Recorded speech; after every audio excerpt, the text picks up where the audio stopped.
Hey guys, it's Nick Bibbee, and I have another interview guest today. This is going to be Mr. Brandon, and he's a monster truck driver for Buckshot. Mr. Brandon, I got a quick question. How long have you been doing this?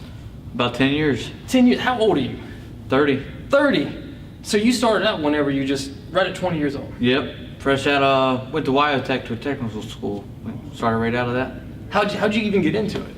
My granddad actually bought his house off of Mike Hawkins, who has 2 trucks. They're actually here this weekend. And got hooked up with him and said, man, wouldn't mind going out helping out and seeing what it's about, and got hooked and been doing it ever since. And I drove for him for 8 years, and then 2 years ago got my own and loving every minute of it. So is this your actual truck? You bought the truck and everything? Yes, sir. So if anything breaks, it's all on you. You can't blame it on anything. No. You know, so.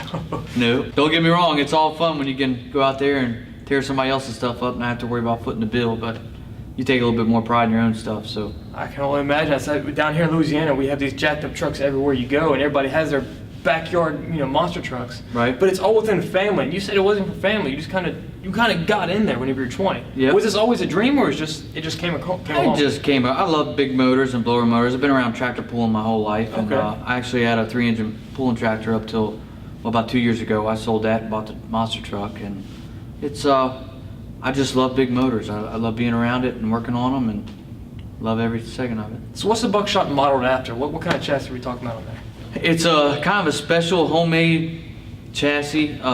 It's the only H2 Hummer racing bodied monster truck in the United States. Is that because how big it is? It's not commonly people want to use that? It's kind of boxy. It's kind of a weird body style, but people seem to like it and like the concept. And my wife actually designed the name, came up with the name and the design and all that stuff, and it seems to be working. So for Buckshot, are you from hunting kind of neighborhoods? Yeah, we hunt and live out in the country in the sticks. And okay. Yeah. From Virginia, Louisiana? Virginia. There we go. Okay, I know a lot. I see a lot of people from Virginia over here. Yep. Me and Mike, we kind of try to stay close together, and we book a lot together, and we all know the same people, same promoters, and luckily, we came down here for our first weekend of the year.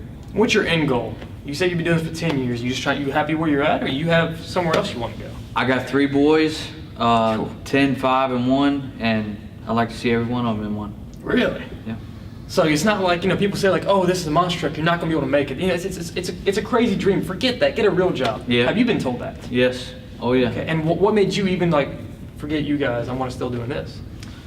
I want to still go after that goal of driving that truck. Me and Mike, I love Mike to death. I wouldn't be in this business if it wasn't for him. He helped me out a whole lot, and he's always about bettering yourself. So when I told him, hey, I want to buy my own truck, he was supportive of it, and he helps me out still to this day. It's like a big family. We help each other out, and it's monster trucks is not about. Once you put the helmet in, strap in, motors fire up, it's competition. But out of the seat, behind the scenes, it's all one big family.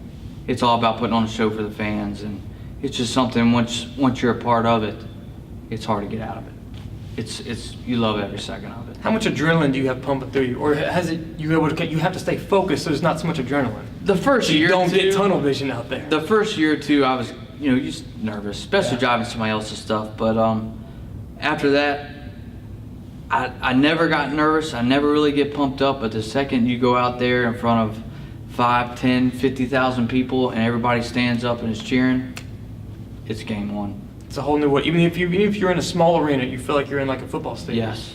Oh yeah. Okay. One final thing: if somebody wants to get in your shoes, what you're doing right now, what's the one thing you would begin to tell them? Stick with it. Don't ever give up. There you go. Thank you very much, Mr. Brandon, for coming to talk to us, and I wish you very good luck tonight. And Thank you. Be safe. Thank you. Thank you very much. All right, bye guys. I'll see y'all next week.